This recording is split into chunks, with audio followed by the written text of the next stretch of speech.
But I am a government employee. I work for the province of BC. I work for the Ministry of Public Safety.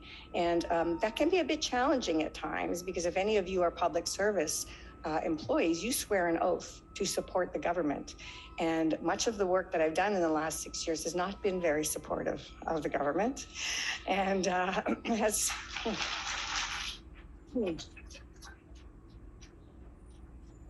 has created some challenges, most particularly for my deputy ministers who have always tried to navigate between me and the ministers and the rest of cabinet who is not happy with me. And then you get to a point where you just say, well, if they want to fire me, they can fire me. You know, I'm happy to take the payout. And so far it hasn't happened. But I do have a special little power, and you don't have to read it there, in the Coroners Act that does allow the chief coroner to bring the findings and recommendations of coroners and inquest juries and death review panels forward to the public. And so I continually, when challenged, go back to them and say, yes, I can do that. And here's why I can do that. So learning objectives, and I really hope that we achieve these today, that you already have a fundamental understanding of the factors contributing to this crisis. Gain a greater awareness of the changes necessary to prevent future deaths, and be aware of the opportunities to drive change within your own areas of practice. And that's so incredibly important, and I'm going to talk about that. So I think you know this, but illicit drug toxicity is the leading cause of unnatural death in BC, and it accounts for far more deaths than homicides, suicides, motor vehicle incidents, drownings, any other type of death that you will see profiled in the media.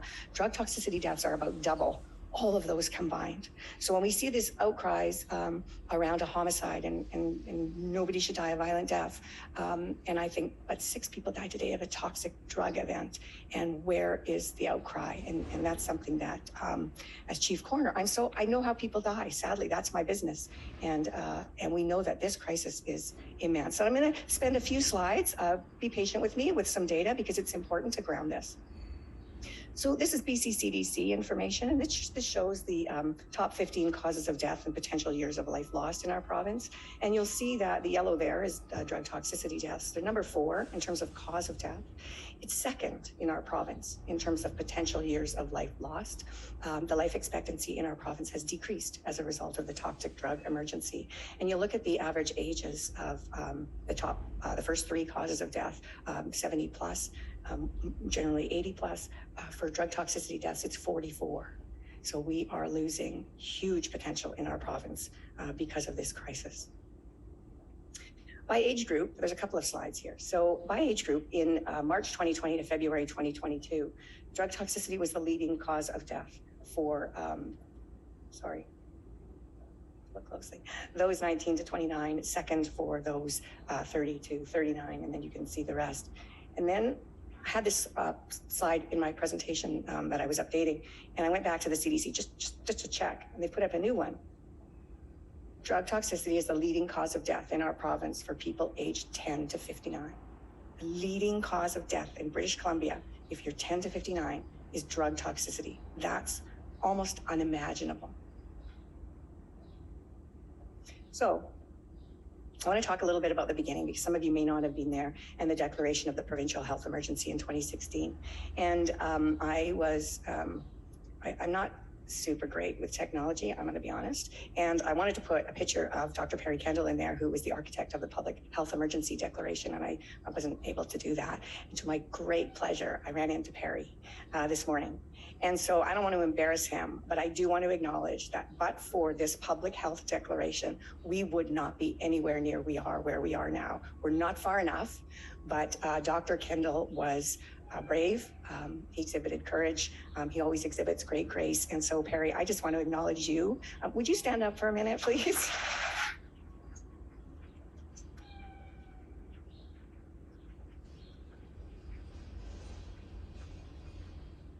that was unscripted, and I didn't ask him if I could do that, but Harry is one of my personal heroes, and I couldn't let that opportunity go by. So, and initially, so what we can see there was we had about 350 deaths every year in our province as a result of toxic drugs, and then we started to see deaths increase, and there was a 30% increase from 2014 to 2015, and so early in 2016, Dr. Kendall declared the provincial public health emergency.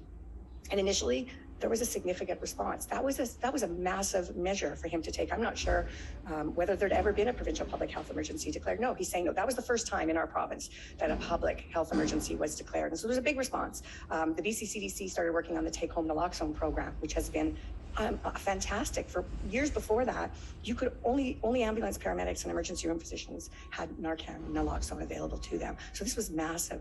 And over the years, it's rolled out in even broader reach.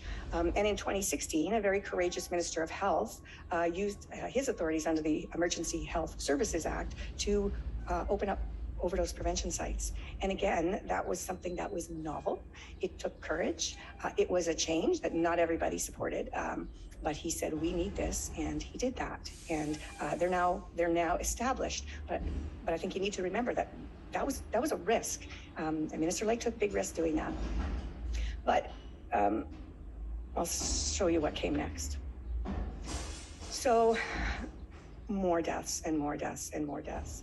And I know these numbers land hard, and I respect that. I'm sure everybody in this room has lost somebody or knows somebody who has lost somebody. You've lost a family member, a friend. We all have. And though these are numbers, these are people. And I know that, and you know that, and I just want to make sure that, that we make that clear. So in 2016, almost 1,000 people died in this toxic drug crisis, and the numbers continue to rise. Now in 2019, there was a decrease. Personally, I attribute that to the widespread distribution at that point of take-home naloxone and very courageous and compassionate frontline service workers who we know people were walking around some of our more urban neighborhoods where the risk was greatest with naloxone kits, and many toxic drug events were reversed. 2020, of course, was the pandemic, and that reversed all that because everybody went home, and I'll talk about that a little bit more. So you can see there, this is a terrible slide. It's hard to comprehend, I think, in many ways. And I do want you to remember, and I'll remember if you don't. We're now having a death rate. We have a death rate in our province as of 2022 of 44 people per 100,000, which is the highest it's ever been. And there's a reason I draw your attention to that. But something else I want to draw your attention to. So you will often hear, and I'm not picking on government, that's not my job, but it is my job to draw attention to the facts of why people are dying. So you will often hear government say, well, in 2019, we were really getting a handle on this crisis, and the measures that we were implementing were really making a difference. And yes, overdoses were being reversed, toxic drug events were being reversed, but people were still suffering toxic drug events. This is the BC ambulance calls, and they didn't go down in 2019. So yes, naloxone was massive in terms of preventing deaths, but the underlying challenges, the fact that the drug supply was toxic, was not being addressed. The fact that people were vulnerable to experiencing these toxic drug events was not being addressed. And so I just thought it was helpful to show you this ambulance data. And then age group. In the next few slides, I'm going to go through fairly quickly. We have not seen a significant, I shouldn't say significant, every death is significant. We have not seen large numbers of youth dying. They remain about 1 to 1.5% of those dying. Most of those dying are ages of 30 to 59, particularly dangerous. But of course, as the number of deaths grow, the number of deaths in every age category grows. And so there are virtually no age groups that are not impacted now in our province. And throughout this crisis, men have been more impacted than women in terms of deaths. About 80% of those who die identify as male and 20% female. And I'm sorry, our data is not, at this point, there's not a provincial standard for gender X, which is in the works. So we haven't been able to report on that. But this is a trend that we have seen throughout. And so many of these trends that we see today, we've seen since the beginning. There's nothing new. And the reason why I think that's important is that we've known who's dying and we know where they're dying. And so really good enough to say, oh, well, you know, we're starting to make a difference for governments. You've known this, we've been reporting this for 7 years. And then health authority, and you remember I said 44 deaths per 100,000 province-wide. In the north, it's 60. So people think, the media often portray, and I'm not faulting the media have been fantastic advocates throughout this crisis, for the most part, that this is a downtown East Side problem. This is a downtown Surrey problem. This is a downtown Campbell River problem, whatever small town you want to reference. But this is a provincial problem. The North has a massive challenge with 60 per 100,000, and every health authority. Now, I can't do it here because this is a slide, but if you Google BC Coroner Service statistical reports, we actually have our report now is searchable. You can pick any small town you want, and you can see the numbers of death and the rates of death. And I do want to point out that Vancouver Centre North, which is the local health area for the downtown East Side, does absolutely face the biggest challenge in terms of the vulnerability of its residents to death as a result of the toxic drug supply, 471 per 100,000. And that's massive. And the next town, in terms of rate of death, is Terrace, BC, small town in the north, Merritt, BC, Hope, BC, and Prince George, BC. So when we have politicians flying in from other places to stand in the downtown East Side and try to influence voters in a very base way by saying, look here, this is what BC has come to as a result of decrim and safe supply and its compassionate approach. It makes me very angry because that's being trying to use the deaths and the suffering of people for political gain is, in my mind, completely inappropriate and reprehensible and inaccurate. This impacts us all, this crisis, no matter where you live, and you know that. By place of injury, and again, I want to emphasize this, we all see the pictures of the downtown East Side, and I don't for 1 second want to suggest that community is not suffering and doesn't need immense supports. It does. The people there are extremely vulnerable, and some of you may be in the room. But there's a population that's dying that doesn't get a lot of attention. In fact, it's the biggest population. It's men living in their own homes and dying in their own homes, not divulging their drug use because of the stigma. They don't want to lose their job. They don't want to lose their children. They don't want to lose their standing in the community because of the stigma. And so that is the silent bulk of this crisis is many times people who are living in small communities, people who are dying in their homes. And oftentimes they're forgotten. And I think we need to remember that this is big. This is more challenging. Drugs involved. So I really appreciated the presentation last night where we heard from the physicians around, xylazine, for example, and we've seen carfentanil, we've seen benzodiazepines increased, we've seen extreme levels of fentanyl, we've seen other fentanyl analogs. The bottom line, though, is people are dying. This crisis is a fentanyl crisis, and we need to really understand that. And I know government right now has a real interest in xylazine because it's novel and it's new, and what are we going to do to approach this? And so one of my colleagues said, why don't they look at the fentanyl crisis first, because that's what's killing people.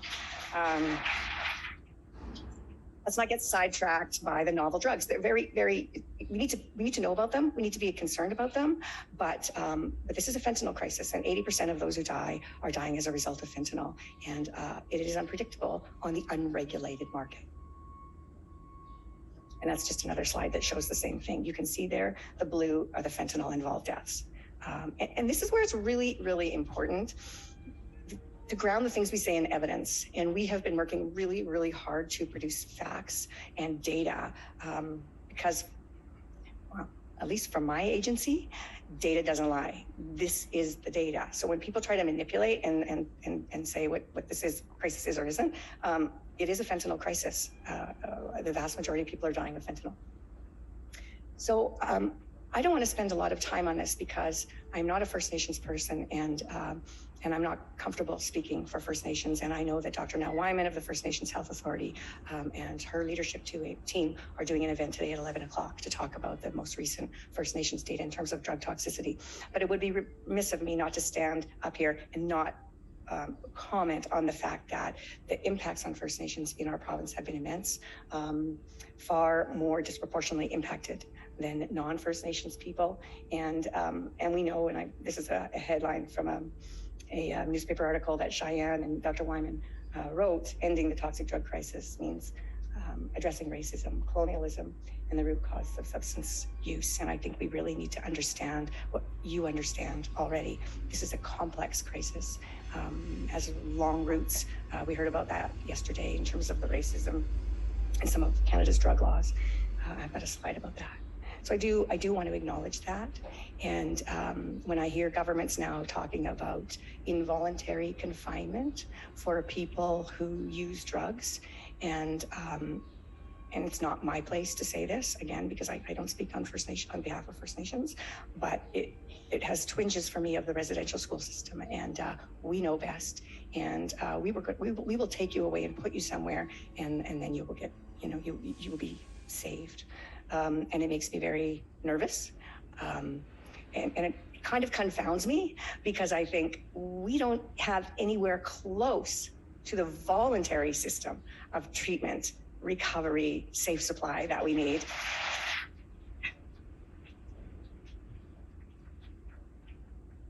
And now we're going to move to involuntary. I could spend the rest of the morning talking about that. I know you can, I know you know. And again, I do want to acknowledge, at the Coroner Service, we investigate deaths. That is the tip of the iceberg. And I do want to acknowledge that of all the harms associated with the toxic drug supply in our province, that's the big gray at the bottom there. And then there is the emergency calls for overdose, paramedic responses. There is the ER visits, there's the hospitalizations. And then sadly, and most tragically, there are the deaths. So when we're looking at harms, these are small numbers compared to the harms that are happening across our province. So when is a public health emergency not a public health emergency? And that's a question that we ask ourselves often in my agency. And I know that when Dr. Kendall declared this public health emergency, there's certainly a sense that significant efforts would be made. And we saw this in the COVID response. That was our second public health emergency. And that was an all hands on deck, massive, urgent response to a threat to our province. I don't have all of the COVID death data, but it's far, far, far less than those who have died of toxic drugs. And I know there are economic impacts related to COVID, but there's certainly economic impacts related to the toxic drug crisis. So I'm going to just talk a little bit about what we've done. The deaths continue to mount after the declaration of the public health emergency in 2016.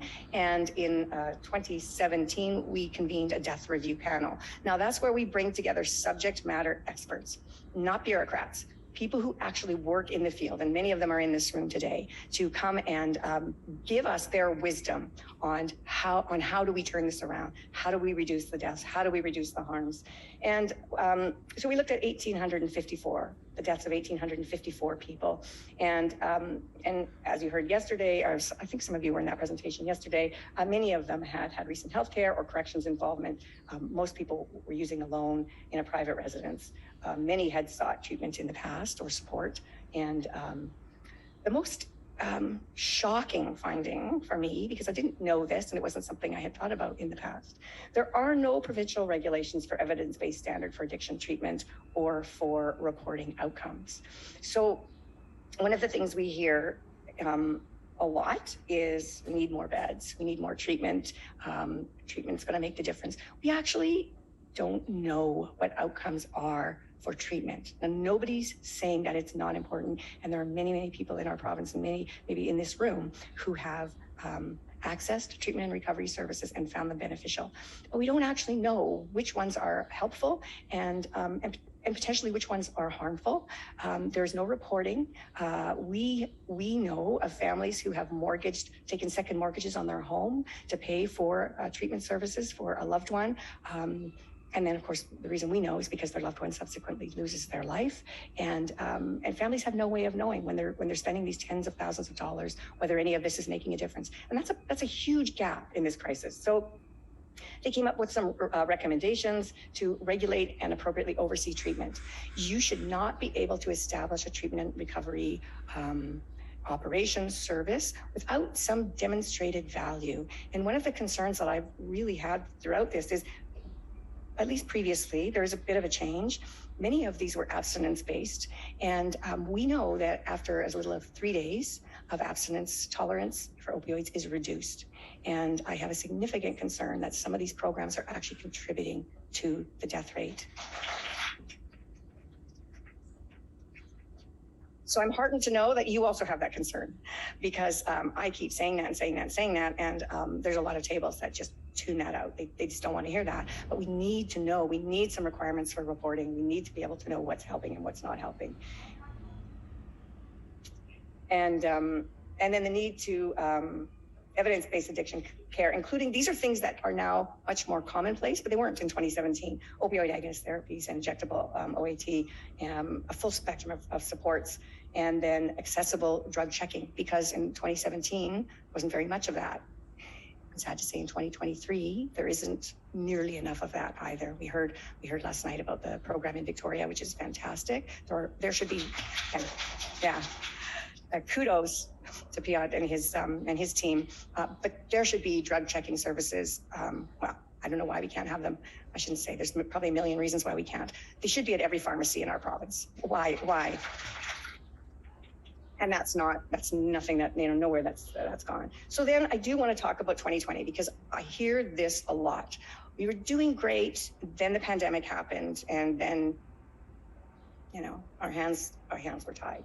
And I find it really interesting, because the pandemic happened and we responded to the pandemic. So how come the response to the toxic drug crisis fell off the table in 2020? Thank you. So we know what happened is that public health and peer support services were significantly reduced. All of this, everybody went home, and everybody was told to stay home and don't interact. Reduced access to medical services for everybody. Using a loan as a risk factor, social isolation, access to naloxone, all of these things that you see here. One of the bright stars in that, and kudos to Cheyenne and Paxton and those who were involved in this, the risk mitigation in the context of a public health emergency guidelines. That is an opportunity, an example of crisis sometimes equals opportunity. So they created those guidelines, and that recognized that people need substances, and how are we going to provide those substances in the midst of a public health crisis. In my opinion, it moved us a few years ahead, or maybe a number of years ahead, in terms of where we would have been in the ability. This is kind of the first iteration of safer supply, or one of the vast expansions of safer supply. People need substances, and it was really wonderful to see that recognition at a provincial level, and I need to commend Dr. Henry for that as well. But 2 public health emergencies, 2 responses, and I think that's pretty clear to everybody in the room. So in 2022, by that time, the deaths had gone up and gone up and gone up, and we have lost so many people in our communities. So we convened another death review panel.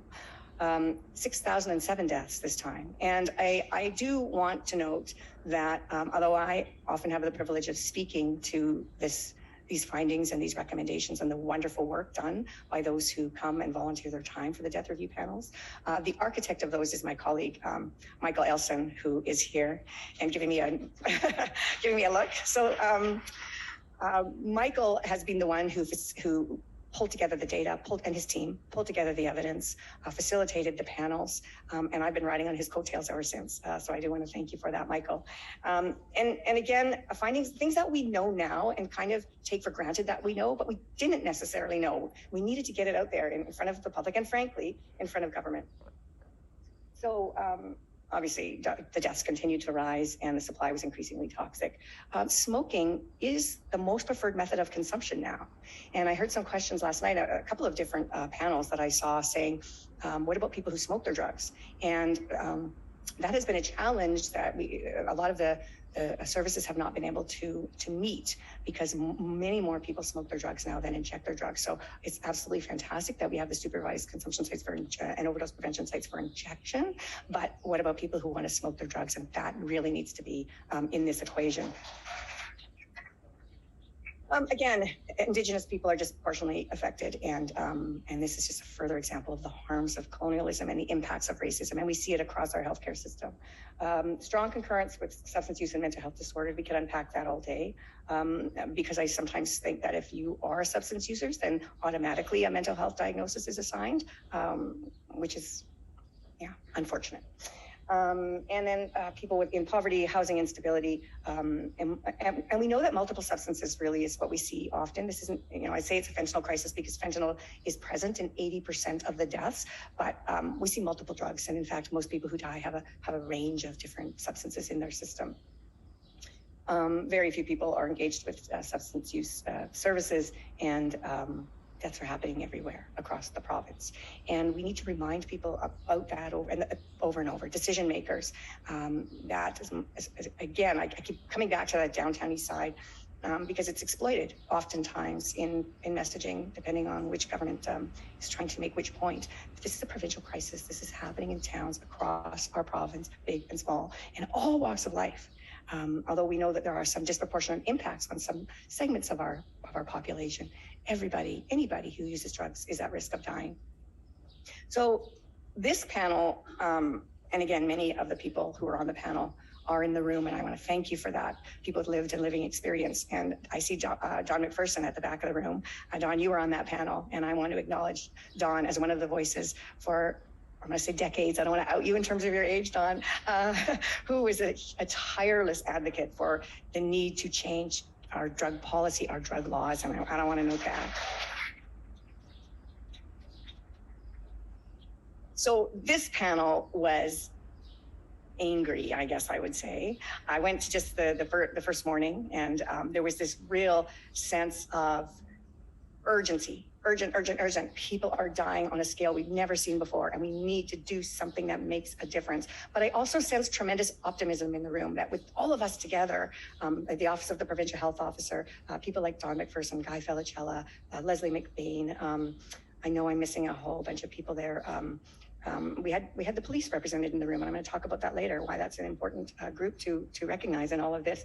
Tremendous optimism that with those great minds in the room, they would come up with really meaningful recommendations. And they did. They came up with fantastic recommendations. And the whole tone of their report was urgent.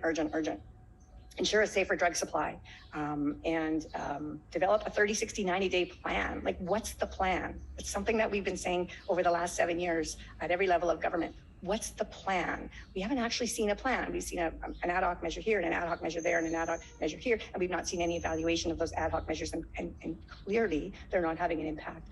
An evidence-based continuum of care. Meet people where they are. Recognize people's needs. Everybody comes to this from a different place. Some people are looking for recovery. Some people want an opportunity to become healthier and use their drugs safely. People want a place to smoke their drugs, as I mentioned. There's all different range of people coming with different needs. And so meeting people where they are, and then endorse the recommendations of the 2018 panel. So still the need for some evidence around treatment and recovery services, some evaluation around treatment and recovery services, and reporting requirements. I hear the number now that there are 3,200 beds in the province for treatment and recovery. And I don't know about the rest of you, but my team talks about this a lot. What is a bed? What does it mean? Is it a bed? Is it an actual physical bed that somebody sleeps in? And what does it mean in terms of outcomes? So if we have 3,200 beds in our province, how is that going to make a difference in this crisis? How many people will receive the benefits of those beds in terms of healthy outcomes? We don't know. I asked the ministry if they would publicly report where the beds are. No, we can't do that. Apparently they get that information quarterly from the health authorities. They call them up and they say, how many beds do you have? And then they tell them. And So I don't know. I mean, apparently there are 3,200 beds. I don't know where they are. And I don't exactly know how many people are accessing them, or we don't know outcomes for those people. So in the face of increased public pressure, and this is really important, and I'll mention it now, and I'm going to talk about it again. The government does care what you think. They really, really do, because governments rely on your vote. And again, please don't think that I'm here to bash the government. I'm not. No, I'm not really. I'm not. It just sounds like that a lot, and I know they feel that too. They convened a select standing committee on health, which was an all-party committee that heard from literally hundreds of witnesses, and some of you may have come and presented in person, and some of you likely sent your documents in hopes of informing the committee. And actually, the committee did come up with very similar recommendations. Urgent need to expand access to safer supply. Again, that emphasis on urgent. This is a public health emergency. This is a crisis. And it was really good to see that, because these are all MLAs. So these are all people that have been elected. And it was very good to see that. Some of the things that we had been saying: what are the goals? Define the goals. What are the metrics? How long are people waiting to access treatment and recovery services in their communities?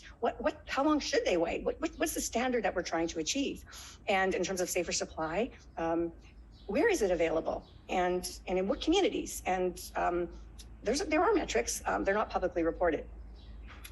Urgent collaboration to do that, substantially increased funded and accredited treatment, and the creation of a framework. So all of the things that I've already talked about, and the great work of our death review panels, and many of your tireless advocacy was reflected in the recommendations of the Select Standing Committee. And that was tremendously heartwarming, because, as I say, that was a cross-government committee of MLAs. But we haven't seen that urgent response. So one of the things that safer supply scares a lot of people. And in this room, I know you understand the need for safer supply, but there is a broad population out there that has been raised in an environment of drugs are bad. Those who use drugs are criminals. Why would we give drugs to drug addicts? I'm sorry to put it that way, but that's a common thing that we hear. And not recognizing the need to urgently address the fact that people use substances in our province. They choose to. Some people are dependent on them. And safer supply respects their needs and the dignity and desires of those people. And we need to understand that as long as we are forcing people to access the unregulated, illicit drug supply, people will continue to die, because that supply is profit-driven. Not a lot of interest in outcomes for people. Now, it was good to hear that some of those who sell drugs are bringing their drugs to be checked, and I think that that's good. There's some conscience there. But frankly, the people who are selling drugs at the street level, this, are not the people who are making the millions of dollars on this. The people making the millions of dollars we never ever see. They are benefiting massively from the current drug policy that we have in our country. And I'm not a conspiracy theorist, although maybe I will be now, because everything cut out there in the middle of my presentation. But if I was a conspiracy theorist, I would think that organized crime has infiltrated the highest levels of our government, and they do not want to change this. Because they're making massive profits. And I think we need to keep reminding people of that. Supporting the current model is supporting organized crime. And Safer Supply, of course, supports health, mental health, economic stability, relationships. We have the Safer Supply storefront in Victoria on Cook Street. I'm not sure if any of those folks are here. Oh, they are. Is that you? Oh, wonderful. Fantastic work. And we went and visited your service I guess maybe about a year ago now. Time flies. And we were just so heartened to hear of the fantastic work being done and the dignity afforded to people when they don't have to worry about where their supply is coming from. It's there, it's non-judgmental, it's provided to people, it's safe. Other services can be accessed. If they want to see a physician while they're there, or if they need some help in any other ways, these folks are here. And so huge kudos to you.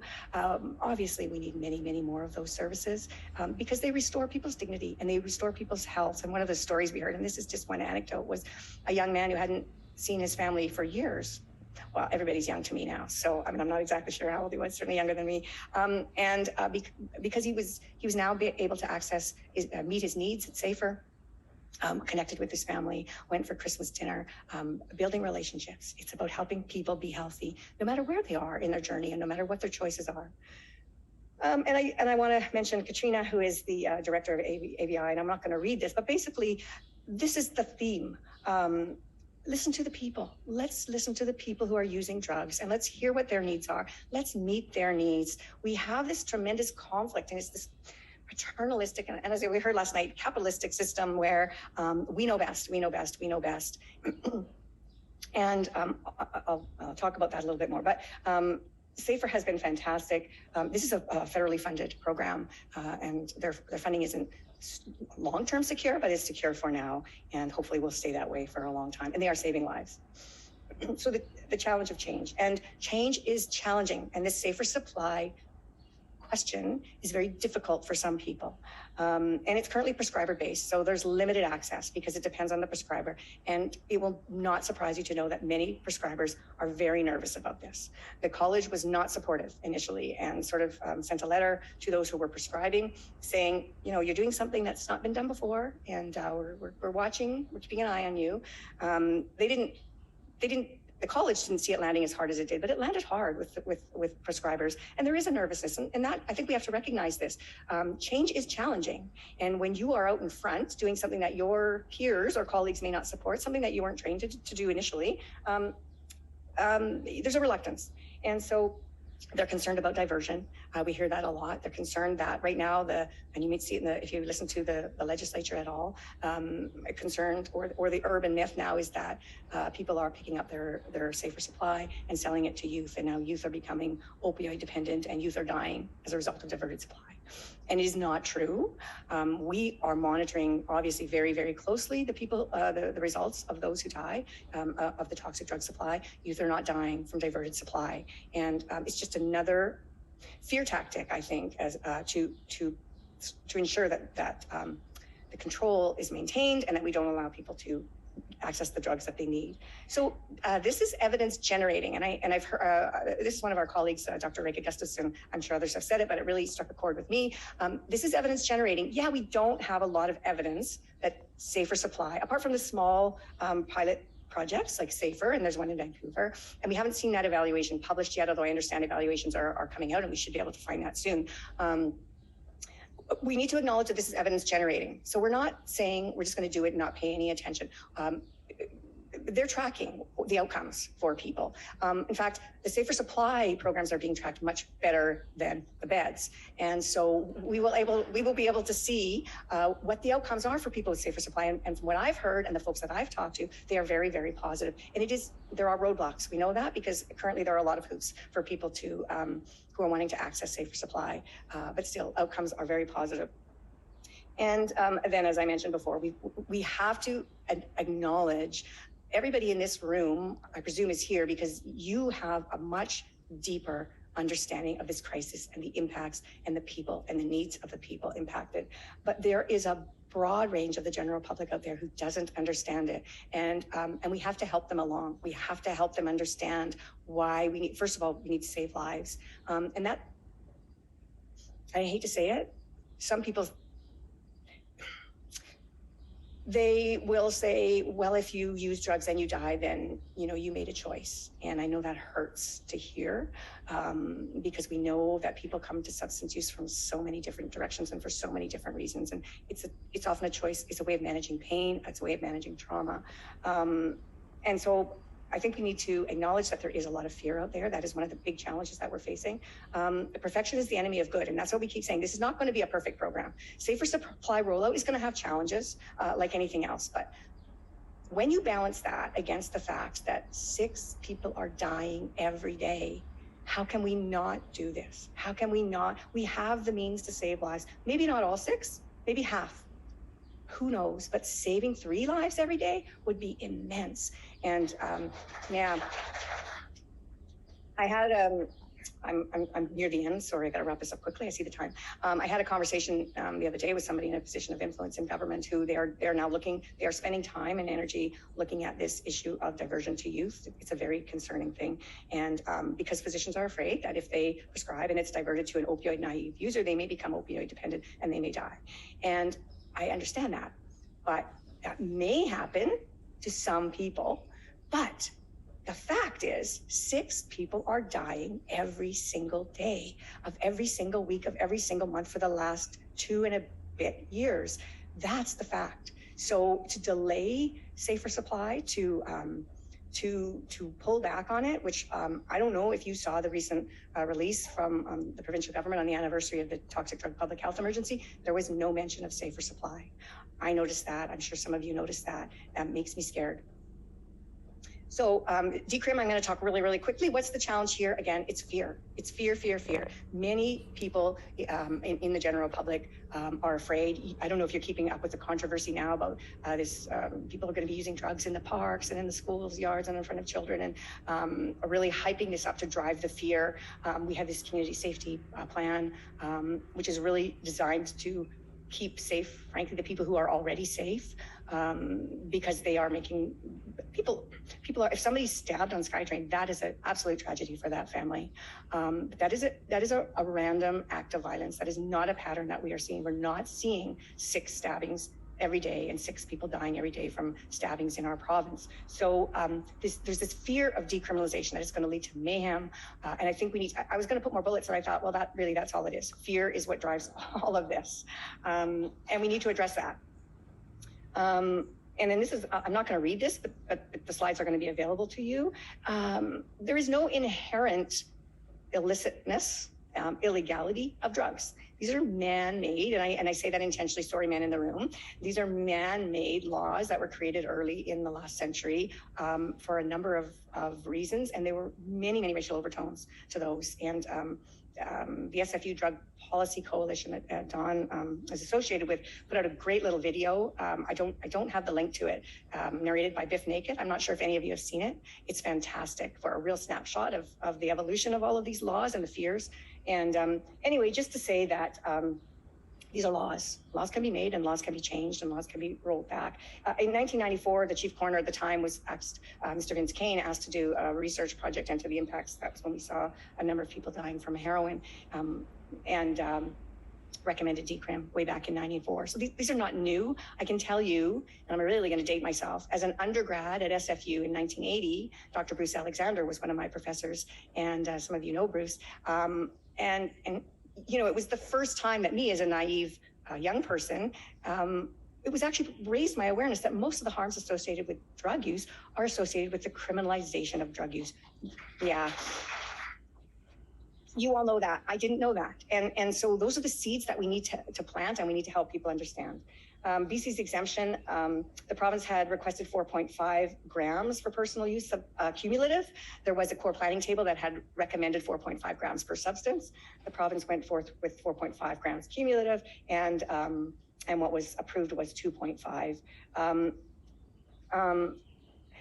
This relies on a police cooperation. And this is, again, this is a hard sell for police, and I don't want to be disrespectful. Police have a tough job, and when you're in trouble, you call a police officer. But yeah, maybe not everybody. I understand that. I understand that. We're holding an inquest right now into a very sad situation.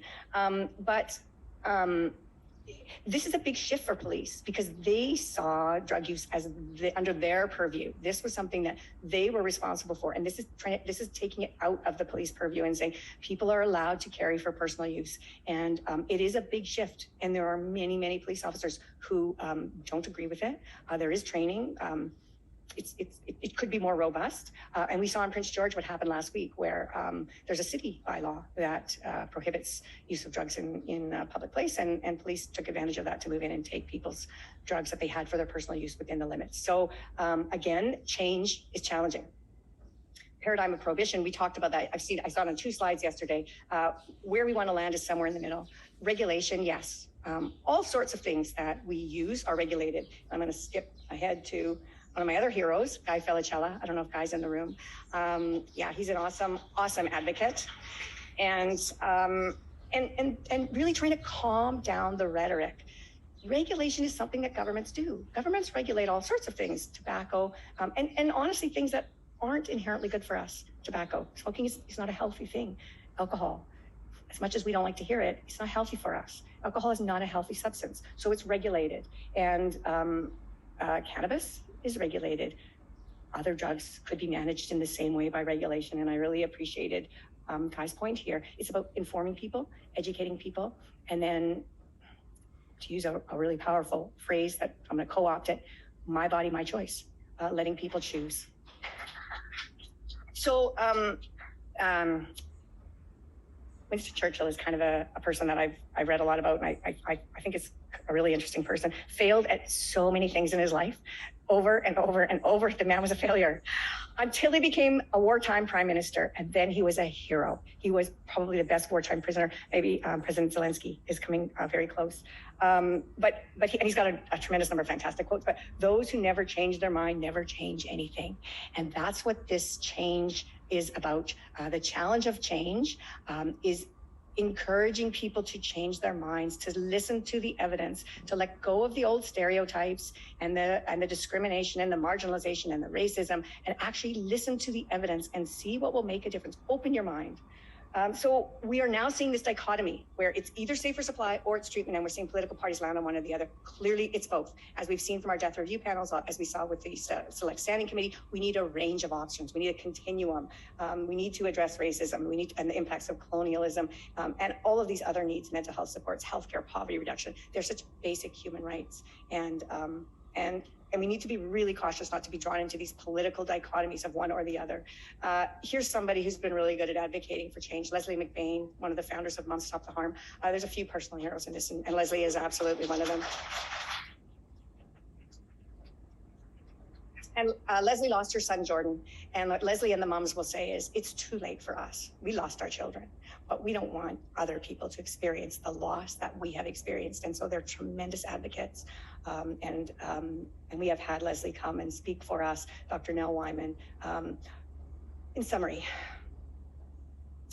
individually and collectively, actions matter, words matter. We know that. How we talk about this crisis matters. When we talk about people first language, people who use drugs, remembering all the time this is about people, and showing up again and again and again and again. And I think you may not realize the influence you have as a voter. Votes matter to politicians. Politicians rely on your vote. So make your voice heard at every level. When you have somebody running for council, ask them their views on the response, what they think an appropriate response is to this crisis. Ask at the provincial level, ask at the federal level, and make sure that your representative at every level knows your views, and vote. Vote, vote, vote, vote, because it does influence change. I can tell you, I've been in the provincial government for almost 30 years now. When letters come in, when a number of letters come in on a subject, politicians hear that because they don't want to lose their seat. It's critically important to them that they stay in a position of power. So vote, let people know. Major shifts are possible. When Dr. Kendall announced or declared this public health emergency way back in 2016, nobody was talking about decrim. Well, I mean, a few people were, but it wasn't on a political table. Now in our province, we have at least this pilot program for decriminalization for personal use. Safer supply wasn't on the table. Even our first death review panel, nobody was talking about that. Now there is a provincial policy that supports it. It's not robust. It's not a plan for how we're going to get that out to people. We are now holding a third death review panel, a standing death review panel, working on that very issue. And a number of people here are on that panel, including Dr. Bach and Cheyenne, saying, how do we develop a provincial program to roll out safer supply when and where people need it? It is not going to be prescriber based. What professionals have told us is that this needs to be a public health model. Prescribing is not going to, we're not going to be able to, like police used to say, to their credit, give credit where credit's due. We can't arrest our way out of this. That was a huge, that made a difference. And that's why I say, we need to help our police colleagues understand the reason for this. When the Canadian Association of Chiefs of Police stood up and said we cannot arrest our way out of this, that influenced politicians. It did make a difference. So these major groups that have influence, they make a difference. And so now safer supply is we need that too. What we hear is that we can't prescribe our way out of this. So how can we provide safer supply in a way that would inspire confidence in the general public, because we need to ensure that politicians want to be voted in again, that they're afraid, they're nervous about what people will think. Critical thinking, well, for example, what is bad? Actually, seeking evidence. And we hear people in positions of influence say things, and what I always want to ask them, okay, well, where's the data? So with the 32 beds, where are the beds? What are they providing? How many people have accessed them, and what have been the outcomes for those people? We need that data. We can't make decisions unless we have data. With the safer supply, as I mentioned, evidence generating, that data is being gathered. Be brave. You are all brave. I know I heard the presentations last night, incredibly innovative work being done by compassionate and kind people. And you may not realize it because you operate in a circle of people who feel like you do. There are many, many people who will push back very hard against many of the innovations that we're talking about. And so you need to be brave and keep talking about those. In my experience, although I have done it on occasion because I can't help myself, getting really angry is not that helpful because people react, they close off when you come at them from a place of anger. Explain, help people understand, give literature, speak out. On August 31st, this little pin is for, I got it on an International Overdose Awareness Day, and I wear it on August 31st, and I go to the events. And I would make a plea to you to find the event in your community on August 31st and go, because it breaks my heart. I know Vancouver has much bigger gatherings. In Victoria, it's Leslie McBain and Jennifer Howard and a few other moms. There's maybe 50 or 60 moms in the front of the legislature with their hand-drawn signs and their pictures of their loved ones. And that's it for International Overdose Awareness Day. It breaks my heart. There should be tens of thousands of people out on that day. So this is a plea to you, and not from I'm not trying to be a radical activist here, but if you care about people dying as a result of the toxic drug crisis, and I know you do because you wouldn't be here and you wouldn't be doing the fantastic work that you're doing, please go on International Overdose Awareness Day. Let politicians and decision makers at all levels of government know that this matters to you, that you are invested in this, and that you care about this, and you don't want any more people to die. So please show up. That's it. I want to thank you. I'm sorry that was long.